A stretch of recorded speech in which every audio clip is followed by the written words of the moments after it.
You are sitting, right now, on a rock. That rock is warm because a fire burns at its center, a fire that has been burning for 4.5 billion years, without rest, without pause, without a single moment of doubt. That fire, the sun you watched climb the sky this morning, the one that warms your coffee and hardens your shadows and makes life not merely possible, but radically, overwhelmingly actual. That fire was made somewhere. Not metaphorically, not poetically, literally. In a specific place, in a specific way, at a specific intersection of physics and time. Your sun was born. And the place where things like your sun are born looks like nothing your eyes were built to understand. There is a place in the universe that is, by every honest measure, incomprehensible. Not in the way we casually use that word, not the way we call a large number incomprehensible, or a political catastrophe incomprehensible, but truly, foundationally, in the way that the architecture of reality itself refuses to be translated into the nervous system of a single conscious creature. It is a place where the rules we use to make sense of things, scale, time, cause, consequence, dissolve not into nothing, but into something else, something older than order, something more fundamental than meaning. It looks like the pillars of creation, and that name, those 3 words, should stop you in whatever you are doing. Because the word creation is not, in this context, a gentle word. It is not the word of a parent watching a child take their first steps. It is not the word of a painter adding the final stroke to a canvas. The word creation, when applied to what happens inside those towering columns of cold gas and ancient dust, is a word that belongs to a different register of reality entirely.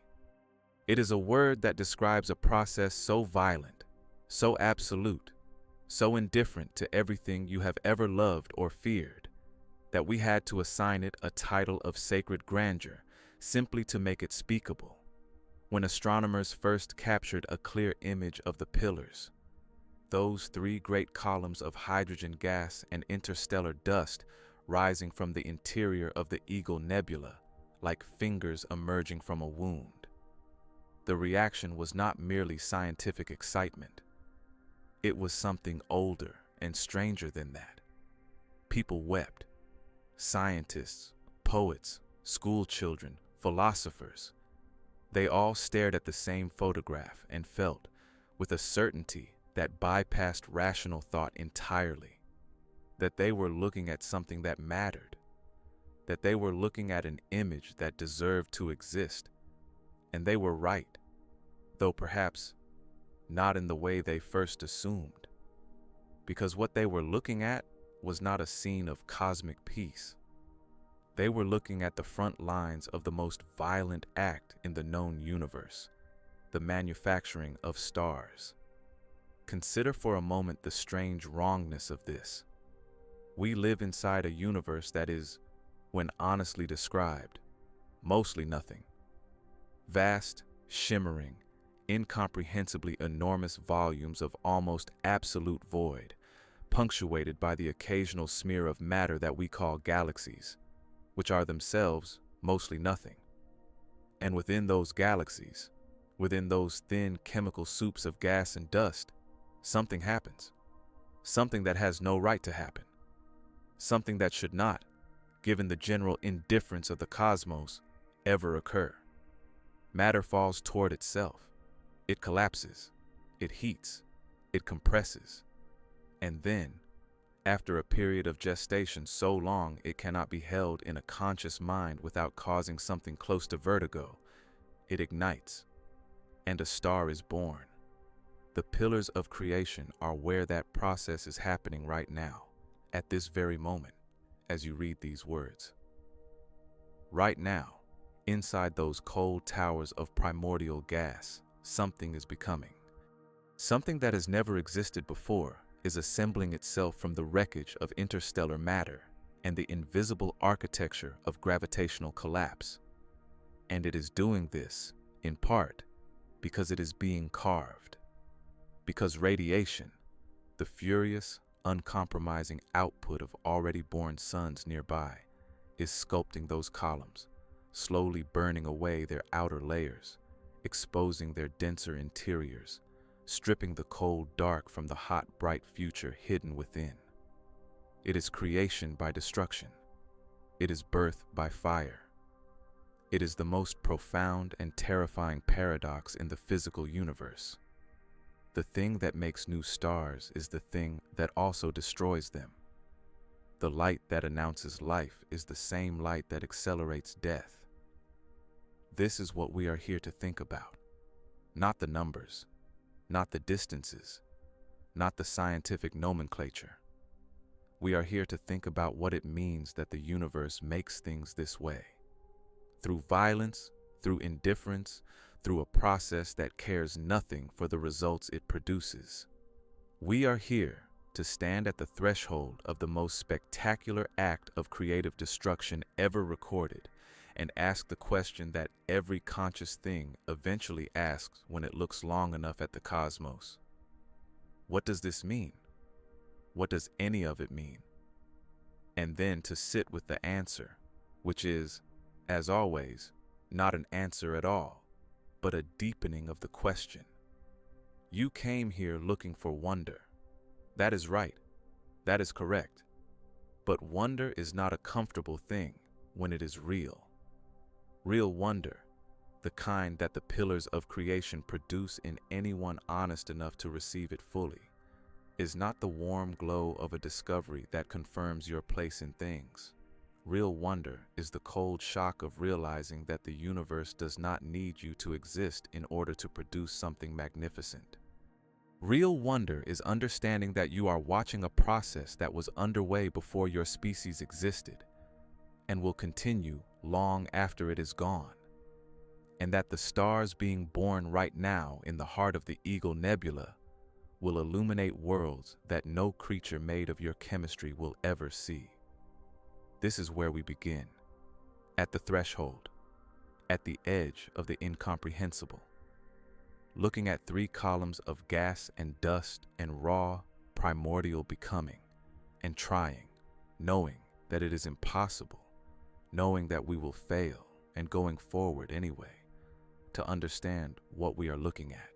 To speak of the pillars of creation as structures is to use the language of architecture for something that actively resists that category. Structures in the human sense are made.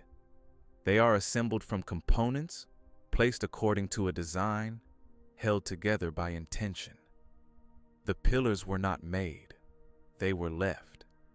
They are the residue of a process, the dense remnants of a cloud of matter that was once vast and uniform, slowly eroded by the radiation of nearby stars into these 3 improbable columns, these 3 upward-reaching towers of cold gas that contain within themselves the seeds of something new.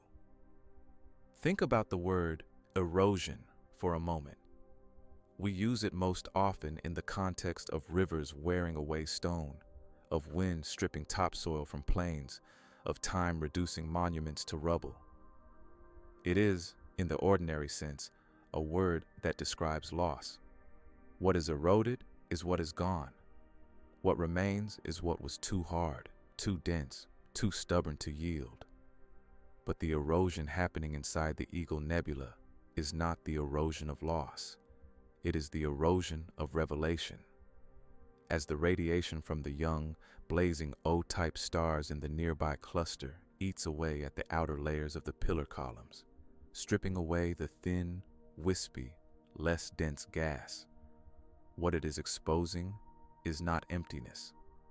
What it is exposing is density, concentration, the tightly packed pockets of matter that were always there, hidden within the broader cloud, waiting for the pressure and the light and the slow, mechanical inevitability of gravity to do what gravity does, make things fall toward themselves. Those pockets, those small, dense protrusions you can see along the ridged edges of the pillars, bulging outward like the seeds inside a seed pod. Those are called eggs, evaporating gaseous globules. Even the scientific name has a strange poetry to it. They are evaporating. Yes, the radiation is eating them, but they are also eggs. They contain something. They are in the process of being opened. And what is inside them? What has been condensing and collapsing and heating for hundreds of thousands of years inside the darkness of those little knots of gas is the beginning of a sun. There is a philosophical tradition, ancient and recurring, that suggests the truest act of creation is not addition, but subtraction.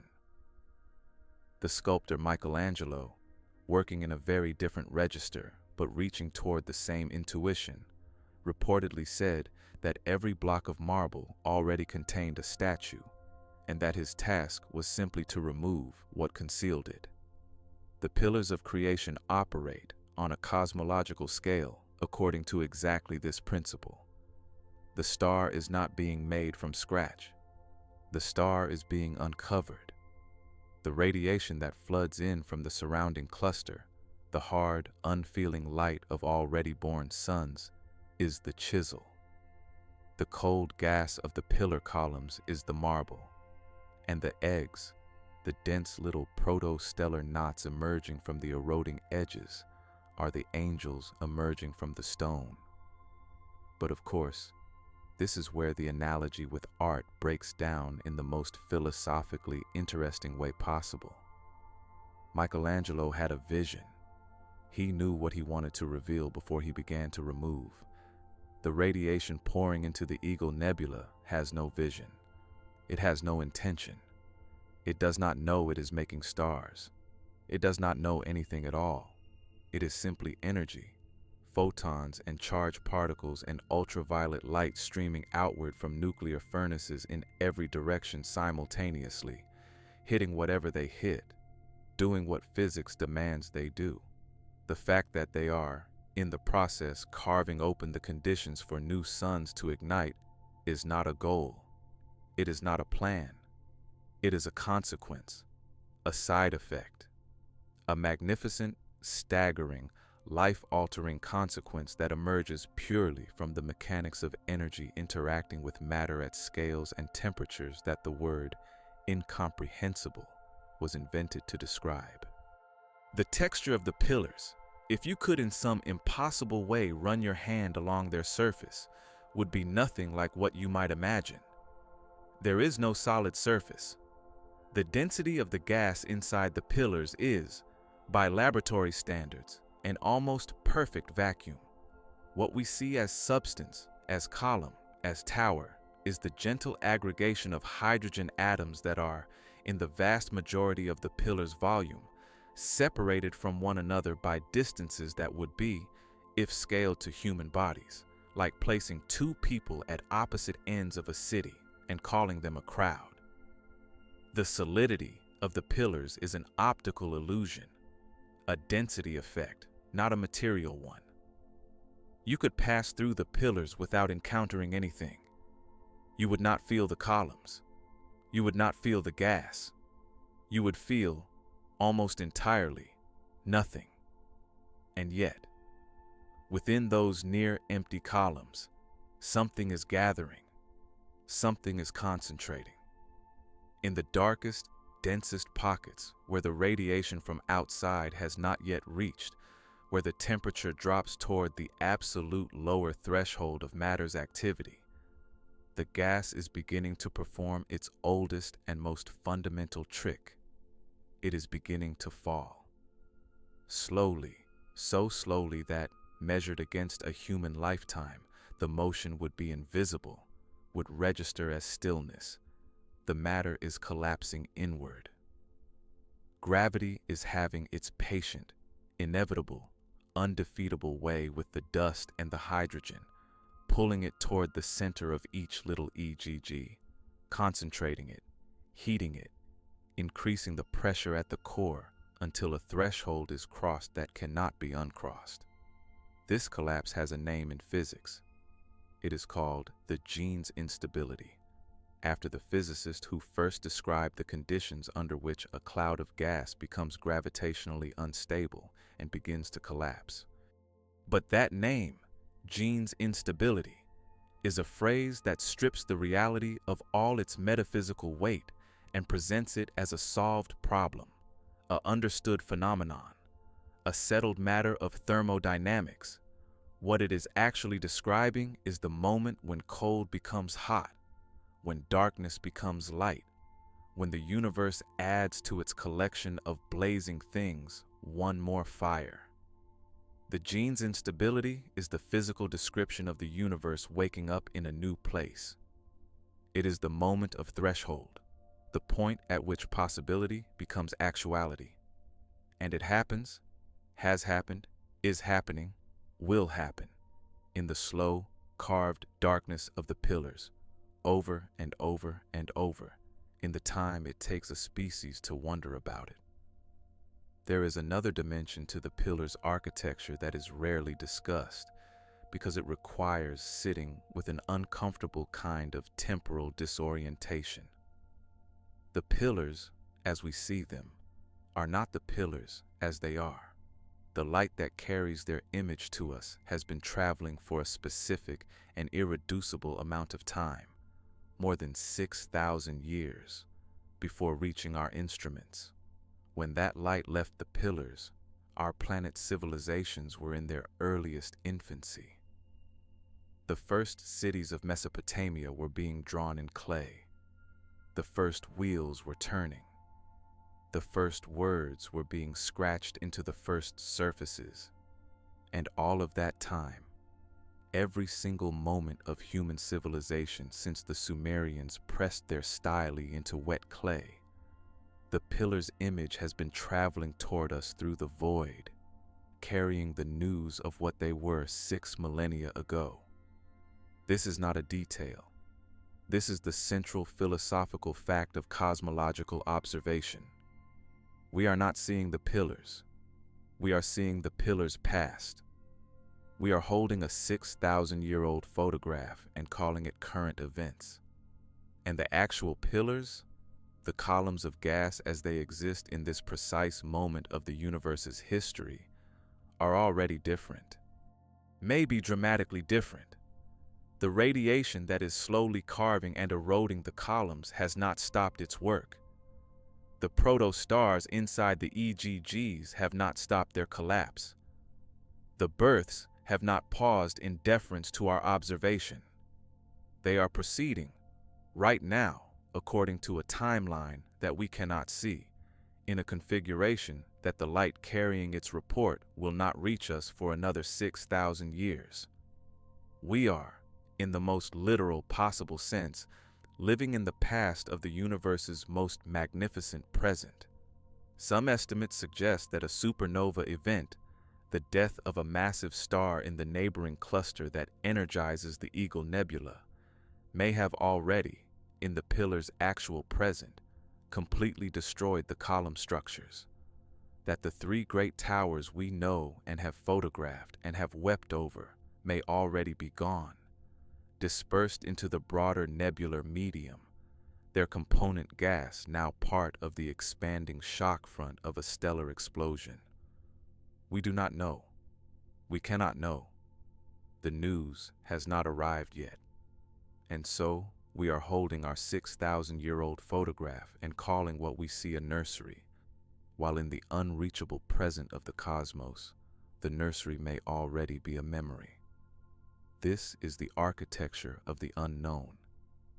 Not merely that we do not understand the physics, or that the scales overwhelm us, but that the universe keeps its most important secrets not in places we cannot reach, but in times we cannot occupy.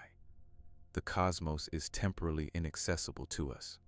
We are perpetually late to everything that happens in it. We are always receiving old news and calling it wonder. The young stars that are carving the pillars have names. Human names, catalog designations, coordinate addresses in our astronomical directories. They are given these names because that is what we do. We name things, and in naming them, we believe we have, in some small way, claimed them, tamed them, brought them within the circle of the knowable and the sayable. But the stars don't have names. They have temperatures. They have masses. They have luminosities so extreme that the number used to express them in human units of measure is itself almost meaningless. They are machines. Not machines in the sense that they were designed or built, but machines in the sense that they operate according to rules they did not choose and cannot break, producing outputs they are not aware of, consuming fuel they did not request, burning for precisely as long as physics demands and not a single moment longer. The O-type stars that are destroying and simultaneously creating in the Eagle Nebula are among the most luminous objects in the galaxy. They are burning so hot, so brilliantly, so absolutely, that the ultraviolet radiation they produce is not merely light. It is a physical force, a pressure wave of energy that moves through the interstellar medium like a slow, silent explosion in every direction simultaneously. This is the radiation that is carving the pillars. This is the chisel in our earlier metaphor, and it is carving without thought, without plan, without any awareness of what it is carving, without any possibility of caring about the results. Here is what the process of photoevaporation, the mechanism by which the pillars are being sculpted, actually consists of. Photons from the cluster stars strike the outer gas of the pillar columns. They transfer their energy to the gas molecules. The gas heats up. Hot gas expands. It flows away from the surface of the column, streaming outward into the lower density nebular medium surrounding the pillars. This streaming flow of gas is called a photoevaporative flow. It is the carving itself. The outer layers of the pillars are literally evaporating, molecule by molecule, second by second, in the ultraviolet radiation of the nearby cluster. This process has been ongoing for hundreds of thousands of years. It will continue for hundreds of thousands more. And not one single element of this process, not one photon, not one heated molecule, not one EGG being slowly uncovered at the eroding edges, contains anything that could be called intention. The universe, when examined with total honesty, is the most spectacular example of purposeless mechanism ever encountered. It is a machine of unimaginable complexity and elegance, producing outcomes of staggering beauty and violence, entirely without the quality we most associate with beautiful and violent things: meaning. The pillars are not meaningful in the way a cathedral is meaningful, or a funeral is meaningful, or a piece of music is meaningful. They do not intend to be beautiful.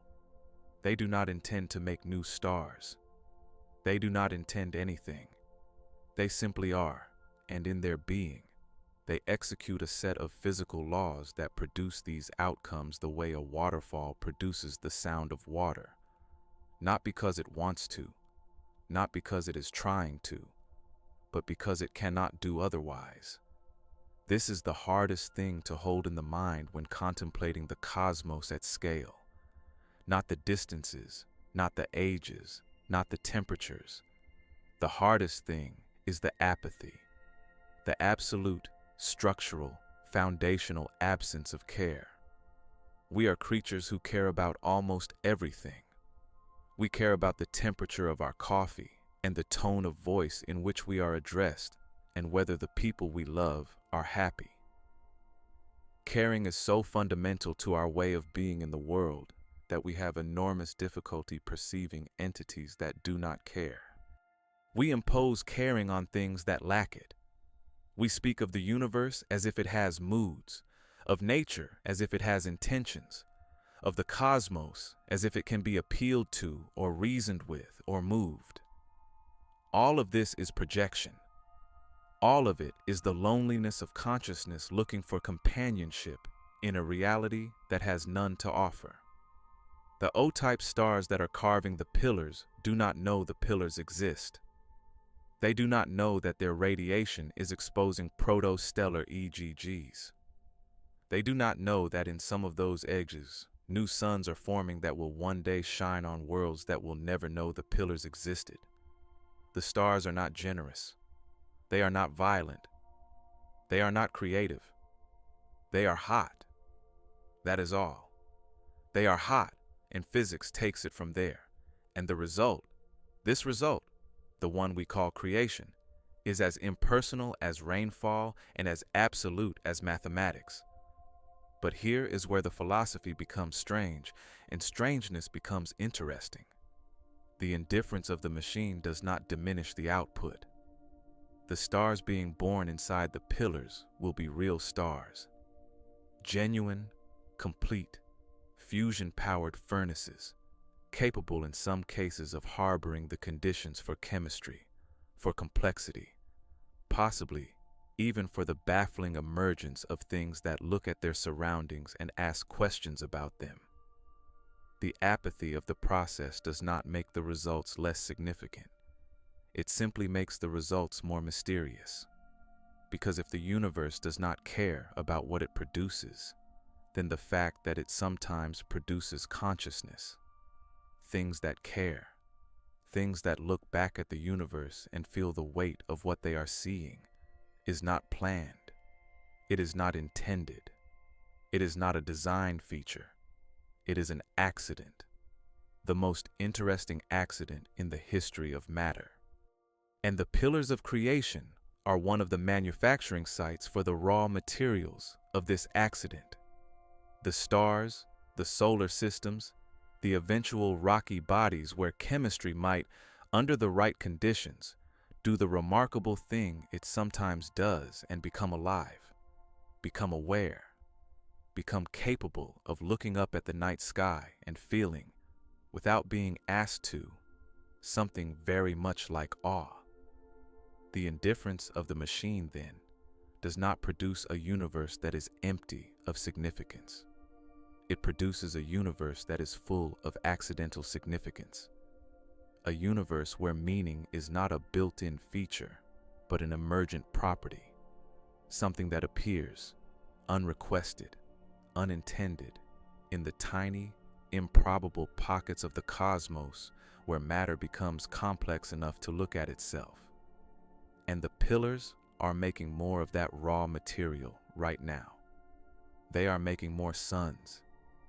They are making more of the fuel for the next generation of the accident.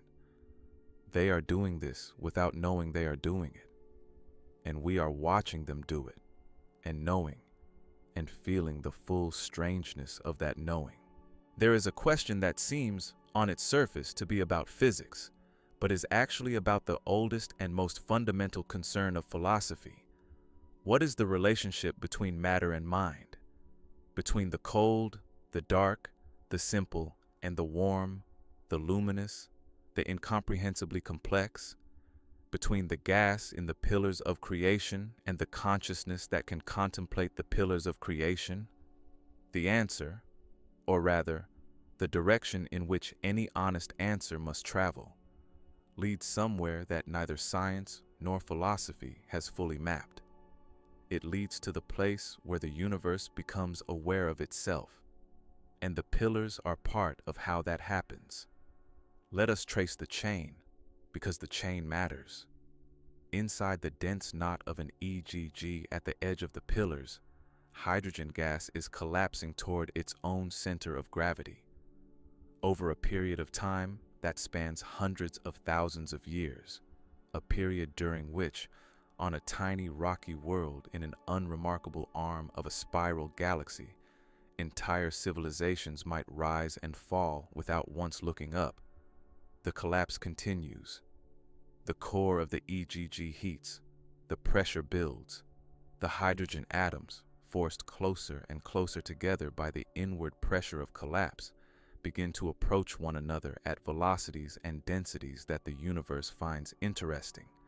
And then, at a specific threshold of temperature and pressure, a reaction occurs that transforms the nature of the object utterly and absolutely. Two hydrogen nuclei fuse. They become helium, and in the conversion, a tiny fraction of mass becomes energy. A star ignites. The EGG becomes a sun. The darkness inside the pillar becomes, in one moment of nuclear threshold crossing, an outpouring of light and heat and radiation that will propagate outward for the entire lifespan of that star, for millions or billions of years, in every direction simultaneously, warming and illuminating and making possible everything it touches. Now, in the heat and light of that new star, over geological time, dust and gas begin to orbit and gather. Rocky bodies form. Asteroids and protoplanets collide and accrete. Eventually, one of those rocky bodies reaches a stable orbit at a distance from its star that falls within a narrow window, a window defined entirely by the physics of water and its three phases, called the habitable zone. On the surface of that body, liquid water pools. Chemistry happens. Organic molecules form from the same basic elements, carbon, hydrogen, nitrogen, oxygen, that are scattered throughout the cosmos in exactly the proportions that life uses. And then, and this is the step that no one fully understands, the step where the causal chain goes from comprehensible to miraculous, the chemistry crosses a threshold. The molecules begin to copy themselves. Life begins. There is a question that seems, on its surface, to be about physics, but is actually about the oldest and most fundamental concern of philosophy. What is the relationship between matter and mind? Between the cold, the dark, the simple and the warm, the luminous, the incomprehensibly complex? Between the gas in the pillars of creation and the consciousness that can contemplate the pillars of creation? The answer, or rather, the direction in which any honest answer must travel, leads somewhere that neither science nor philosophy has fully mapped. It leads to the place where the universe becomes aware of itself, and the pillars are part of how that happens. Let us trace the chain, because the chain matters. Inside the dense knot of an EGG at the edge of the pillars, hydrogen gas is collapsing toward its own center of gravity. Over a period of time that spans hundreds of thousands of years, a period during which, on a tiny rocky world in an unremarkable arm of a spiral galaxy, entire civilizations might rise and fall without once looking up. The collapse continues. The core of the EGG heats. The pressure builds. The hydrogen atoms, forced closer and closer together by the inward pressure of collapse, begin to approach one another at velocities and densities that the universe finds interesting. And then, at a specific threshold of temperature and pressure, a reaction occurs that transforms the nature of the object utterly and absolutely. Two hydrogen nuclei fuse. They become helium. And in the conversion, a tiny fraction of mass becomes energy. A star ignites. The EGG becomes a sun. The darkness inside the pillar becomes, in one moment of nuclear threshold crossing, an outpouring of light and heat and radiation that will propagate outward for the entire lifespan of that star, for millions or billions of years, in every direction simultaneously, warming and illuminating and making possible everything it touches. Now, in the heat and light of that new star, over geological time, dust and gas begin to orbit and gather. Rocky bodies form. Asteroids and protoplanets collide and accrete. Eventually, one of those rocky bodies reaches a stable orbit at a distance from its star that falls within a narrow window, a window defined entirely by the physics of water and its three phases, called the habitable zone. On the surface of that body, liquid water pools. Chemistry happens. Organic molecules form from the same basic elements, carbon, hydrogen, nitrogen, oxygen, that are scattered throughout the cosmos in exactly the proportions that life uses. And then, and this is the step that no one fully understands, the step where the causal chain goes from comprehensible to miraculous, the chemistry crosses a threshold. The molecules begin to copy themselves. Life begins. This is not a metaphor. This is the actual, literal, physical story of how consciousness arrives in the cosmos. The atoms in your body, the carbon in your cells, the iron in your blood, the calcium in your bones, were all forged in the hearts of stars.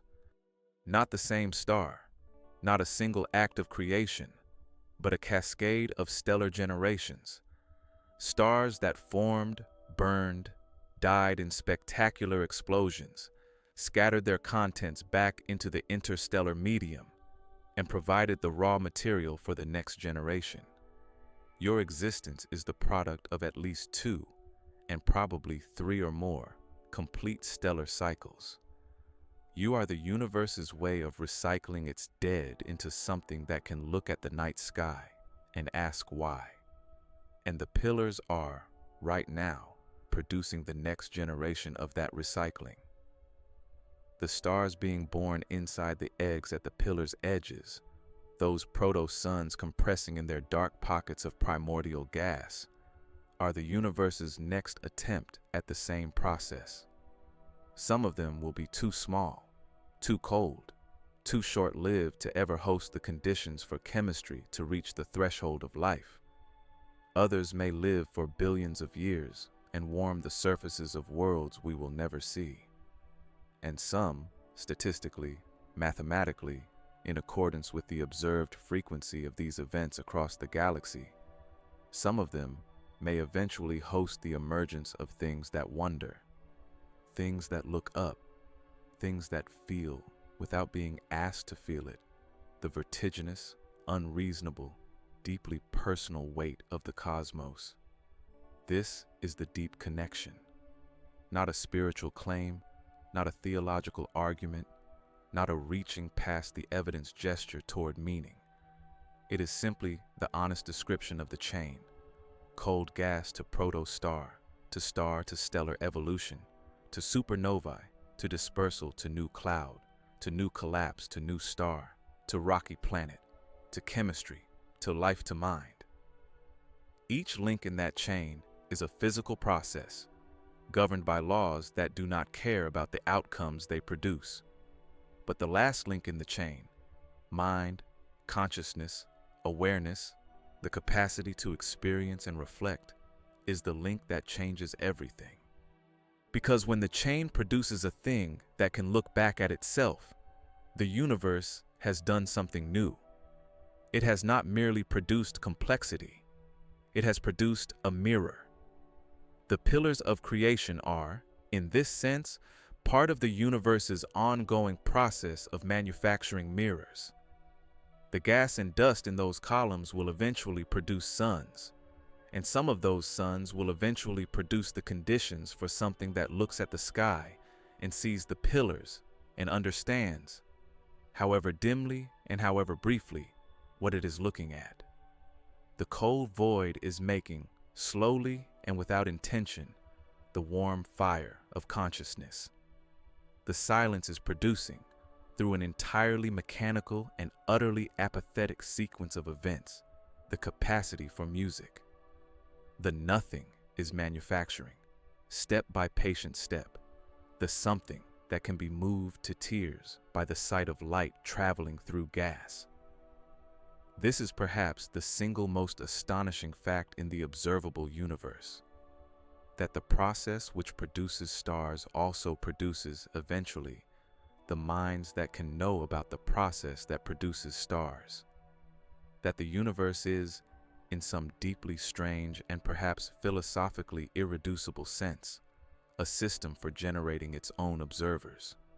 Not deliberately, not purposefully, not because any force or principle within the universe desired observers, but as a consequence, as a side effect of complexity accumulating, of matter organizing itself into higher and higher orders of structure, until one of those structures, an improbably delicate arrangement of carbon and water and electrical charge, crosses the threshold into awareness. The pillars of creation are not just a nursery for stars. They are, at one remove, at two removes, at 100 removes down the chain of causation, a nursery for the awareness that can stand at the edge of a nursery for stars and feel the full, staggering weight of what it is witnessing. They are making the future's capacity for wonder. They are, in the most literal and least metaphorical sense available to us, creating the conditions for someone, someday, somewhere in the light years of their eventual influence, to look at a photograph of what they were and weep. Every act of creation contains within itself the blueprint of its own ending. This is not a poetic observation. It is a thermodynamic fact. Energy, once released, disperses. Complexity, once assembled, tends toward disassembly. Stars burn their fuel, and the fuel runs out. Pillars erode until there is nothing left to erode. Nebulae disperse until the gas is too thin to gather, too cold to glow, too spread to coalesce. Everything in the universe is a transaction between the ordered and the disordered and the direction of the transaction. In the long run is always the same. Toward the spread, toward the cold, toward the silence. The pillars of creation are, even now, in the process of their own dissolution. The same radiation that is carving the eggs free from the column surfaces is also thinning the columns themselves. The same energy that is triggering stellar births along the edges is also eating into the reserves that make further births possible. There is a finite amount of gas in the pillar columns. There are a finite number of EGGs that can be produced before the columns are consumed. The photo-evaporative flow, the constant streaming of heated gas away from the pillar surfaces, is carrying material away from the columns continuously. This material is not returning. It is lost to the broader nebular medium, diluted, cooled, rendered unable to collapse further. The pillars are spending themselves in the act of their greatest productivity. Creation here is inseparable from depletion. This is a pattern that recurs at every scale in the universe, and it is one that has a particular resonance for consciousness. Every act of generation requires expenditure. Every birth requires the consumption of something that was there before. The stars being born inside the pillars are forming from the gas of the pillars. The columns are not merely the backdrop for stellar birth. They are the substance of it. The pillars will eventually be gone because they were consumed in the making of what came from them. Creation is not addition. Creation is transformation. And transformation, in a universe governed by entropy, has a direction. Toward the more dispersed, the more even, the more thoroughly mixed state of things in which no further useful work can be done. But this is only the near-term horizon. The medium-term horizon is larger and, in a certain sense, more desolate. Consider the stars that will eventually be born from the pillar's substance. Consider them as grown objects, fully formed and burning. They will radiate for millions or billions of years, depending on their mass, the massive ones burning fast and bright and dying in violent supernovae, the smaller ones burning slow and red and fading over time periods that span the entire current age of the universe. During their lives, they will warm their systems, energize their local chemistry, make possible the same cascade of complexity that produced us. And then they will exhaust their fuel. They will die. And in their dying, they will scatter their substance back into the interstellar medium, the stellar material of the eggs returning, after an enormous detour through billions of years of fusion and life and death, to the state of gas and dust from which they came. And even that medium-term story is not the final one, because the galaxy itself, the Milky Way, the enormous, slow-rotating lens of stars and gas and dark matter that contains the Eagle Nebula and the Pillars and us, is itself on a clock. In perhaps 4 or 5 billion years, it will begin to merge with the Andromeda Galaxy. The collision will not be violent in the way we usually imagine collisions. The distances between stars are so vast that actual stellar collisions will be rare. But the gravitational disruption will be total. Stellar orbits will be thrown into chaos. Star-forming regions will be compressed by the tidal forces of the merger. New bursts of star formation, perhaps more spectacular than anything the Pillars have ever hosted, will occur. And then, over billions more years, the merged galaxy will settle into a new, quieter form. An elliptical galaxy, a lens-shaped object with less gas, less structure, fewer star-forming regions, fewer pillars, fewer nurseries, fewer beginnings. The universe, in its long middle age, tends toward the cessation of star formation. The gas gets used up. The raw material for the next generation of suns becomes scarcer, then rare, then essentially unavailable. The last star-forming clouds will produce the last generation of new suns, and those suns will burn. And when they die, there will be nothing left to trigger another birth. The universe will have used up the cold dark from which light comes. It will have spent all of its negative entropy, all of its reservoir of complexity and potential, in the long, slow transaction of making everything that has ever existed. And when the last star burns out, not in a dramatic explosion, but in a slow, cooling fade, a red dwarf dimming over trillions of years into a cold, dark cinder, there will be nothing left of the fire. No pillars, no nurseries, no eggs trembling on the edge of ignition, no radiation carving columns of gas in the interiors of nebulae, no light propagating outward from newly born suns. Only the cold, only the spread, only the maximally disordered state of matter that physicists call maximum entropy, and that poets might call, with uncomfortable accuracy, the final silence. And yet, and this is perhaps the most important word in the entire script of the cosmos, and yet, between now and that final silence, there is an almost incomprehensible expanse of time in which the fires will burn, the births will occur, the complexity will accumulate, the accidents of consciousness will repeat and elaborate and extend themselves across the universe in ways we cannot predict. The pillars of creation are not the last act of cosmic generation. They are one scene, one beautifully carved, spectacularly violent, indescribably productive scene, in a story that has hundreds of billions of years still to run. The nurseries will continue.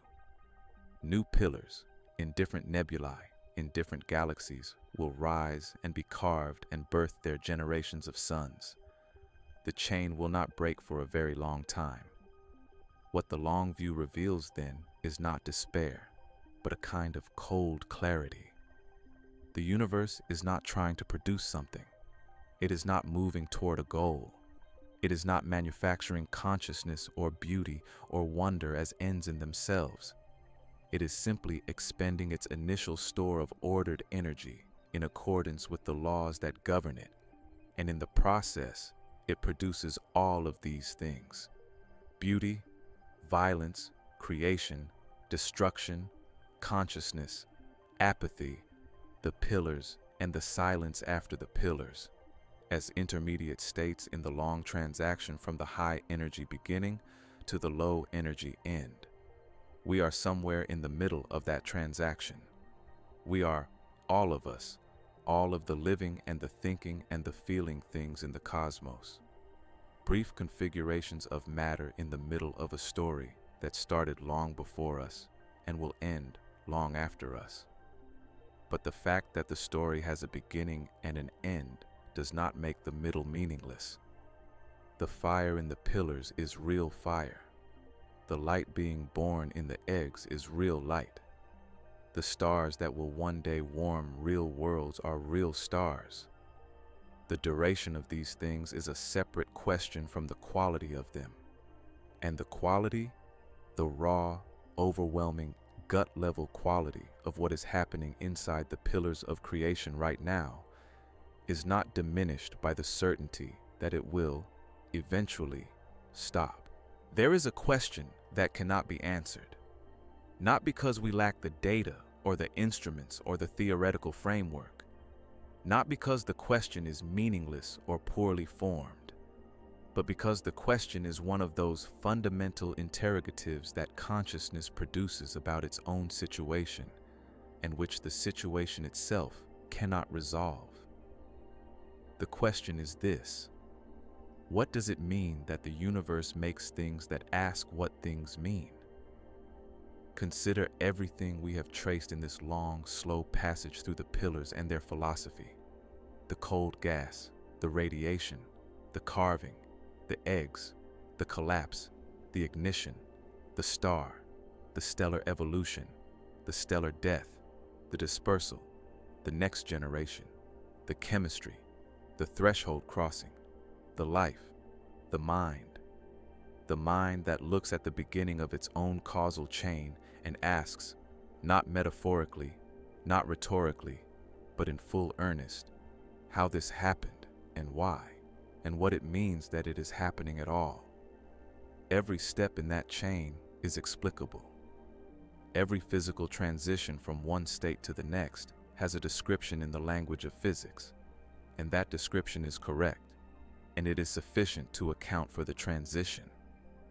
We can describe in extraordinary detail how gas becomes stars, how stars become planets, how planets become warm, how warmth becomes chemistry, how chemistry becomes life, how life becomes complexity, how complexity becomes something new, something that the previous language of physics does not quite capture, something that uses physics as its substrate but produces from that substrate qualities that are not present in the substrate itself: curiosity, grief, the sense that something is beautiful, the need to understand. That feeling, the one you have when you look at the pillars and something in you goes still and reaches toward them, is not nothing. It is not a mere side effect. It is not a malfunctioning of the nervous system or a sentimental misattribution of significance to a process that has none. It is real. It is as real as the gas and the radiation and the gravity. It is a genuine phenomenon in the universe, the phenomenon of consciousness responding to the fact of its own origin, the phenomenon of the made thing recognizing the making, the phenomenon of fire recognizing the conditions in which it was lit. And here is where the infinite question opens up, yawning and beautiful and completely resistant to resolution. If the universe is truly indifferent, if it truly has no preference for the outcomes it produces, no investment in whether consciousness exists or not, no design aimed at the emergence of the kind of complexity that can feel the weight of looking at the pillars, then the feeling you have when you look at them is a genuine anomaly. Not a violation of physics, not a supernatural event, but a genuine novelty in the history of the cosmos, a point at which the universe is being experienced rather than merely existing, a point at which the void, through an entirely mechanical and utterly apathetic chain of events, has produced something that is not indifferent, something that cares, something that is moved. And that something, you, sitting wherever you are sitting, feeling whatever you are feeling as you contemplate the pillars, is, in the most rigorous and unmetaphorical sense available, the universe experiencing itself. Not the universe directing itself, or guiding itself, or pursuing itself. Experiencing itself. The cold gas and the hot radiation and the slow collapse and the sudden ignition have, through a chain of causation spanning billions of years, produced a place in the cosmos where the cosmos can be felt, where the otherwise entirely automatic and thoroughly impersonal machinery of creation can be witnessed by something that finds it meaningful. But why? Why does the universe do this? Why does the chain of causation, followed with rigor from gas to mind, produce something so cosmically unprecedented as a creature that can be devastated by the beauty of the place where gas becomes stars? Why does the process that begins in cold and ends in cold pass through a brief middle period of warmth that includes, impossibly, improbably, without apparent necessity, the capacity for wonder? Is it a coincidence? A fundamental property of sufficiently complex systems? An inevitable consequence of the laws of physics being what they are? Or is it something else? Something that our current framework of understanding has not yet found the words for? We do not know. And this is not the modest professional disclaimer of scientists being appropriately careful. This is the actual, honest situation. We do not know why the universe produces minds, or whether it does so inevitably in all sufficiently old and complex universes, or whether we are the rare exception in an otherwise mindless cosmos, or whether, and this is the possibility that opens beneath all the others like a trap door, the question itself is somehow malformed, is somehow asking for an explanation in terms that the explanation will dissolve. The way asking why there is something rather than nothing eventually undermines the coherence of the why. The pillars of creation are still there. They are still being carved. The eggs are still condensing. The proto-stars are still collapsing toward the thresholds of their own ignition. Right now, in the unobservable, unreachable, eternally 6,000 years ahead present of the universe, something is happening in those columns that we cannot see. A new sun may be crossing the threshold. A new fire may be waking. A new cascade of cause and effect may be beginning its billions of years' journey towards something we cannot predict and would not recognize, and might, if we could see it, find beautiful beyond the capacity of our language to hold. The universe is making something. It is making it right now, in the dark, in the cold, in the indifferent mechanical process of gravity and radiation and gas and time. It made you this way. It made the capacity for wonder this way.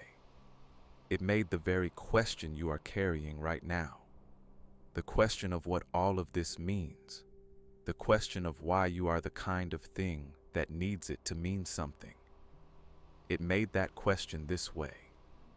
In the slow erosion of the cold dark by the hard light of already burning suns. In the patient collapse of the possible into the actual. In the terrifying beauty of destruction that is indistinguishable from this distance, from creation. The pillars of creation are not asking anything. They do not ask.